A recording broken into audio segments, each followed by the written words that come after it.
My name is ERCELLE Moore Chillis. I was born in 1914, so I was born in James Island, right on this island, right over there on the plantation. I was born on the plantation. And my father and mother had 6 children. I never knew the one that died. But there was 2 boys and 2 girls. I'm the 3rd girl. And I'm the youngest. I was the youngest of my father and mother's children. And my father's name was Donnie Moore, and my mother's name was Sue Ferguson Moore. That was my mother's name. And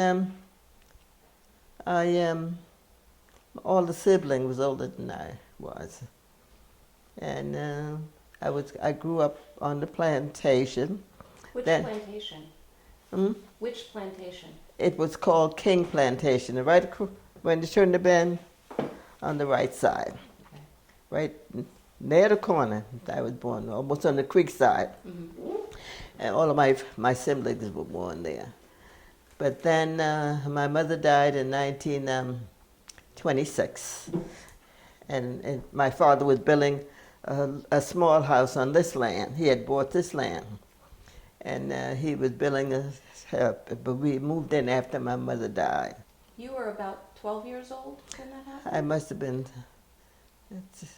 somewhere around there. I was born in 1914, so this was 1926 when she died. My father, he was a little man, but you know, he was a strong man. He pushed what is called a push cart with his wares through the street and call out what he had, whatever he had, okra, tomatoes, beans, and he had his own customers, and they would buy from him. And on Saturday, they would pay him. He'd collect his money on Saturdays and buy groceries to come home. And I was so proud. I wasn't proud of him then because I didn't know the worth of land. But you know, we had an old house over there that it was our house that built.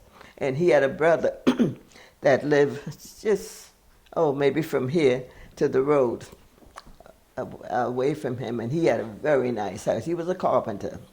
But you know, he did not buy any land. My father was saving to buy, he saw a future. He wanted to get off the plantation and be independent of the people over there. Mm-hmm. So he bought this land, and after my mother died, we moved right here on this land, in this house. When I was young, I used to pray to God too. I was a single mother. I would pray to God to let me live to see my children grow up and on their own. Because my mother, I didn't have parents like some people leave their children, send their children south, but I didn't have that luxury. I had to keep them. Mm-hmm. And if I asked God to let me see them grow up, and God let me see them grow up, finish school, get married, and I got grandchildren in college. So I've been very lucky. And I went through the Depression. I was here when they started Social Security, when Roosevelt started Social Security. Before Social Security, it was awful for elderly people. I was in Newark. It was terrible. They didn't have, they live in one little room, and they had to go and find wood to make a fire, and it was terrible. I've seen a few old people. Then Social Security came. Roosevelt brought that, and it made it much better for the elderly people. Perseverance. I'm still here. You're still here. I'm surprised. Well, you're here for a purpose, though. I'm here, I guess. I guess I am, but it's wonderful to be looking forward to 100. Your birthday, tell me your birth date again. It's September the 14th, and I was born in 1914. What did you think about President Obama's election? Did you ever think you would see the day? Listen, that was something in my life. He was in Charleston. He came to Charleston at every school. And I have a friend that live over here, and she said to me, I didn't even know the man was running. She said to me, ERCELLE, she said, you know, this man is running, and he's running for the president, and he's a black man. Have you heard about him? And I said, no. So she told me something about it. I said, he's coming to Charleston. I want to see him. So she took me. And when we got to the school, the line was around the corner. People wanted to see him. So she went to the head of the line and she said to him, hey, I have this woman, and she's 90-something. And says, she can't stand in line. I said, what are you going to do about it?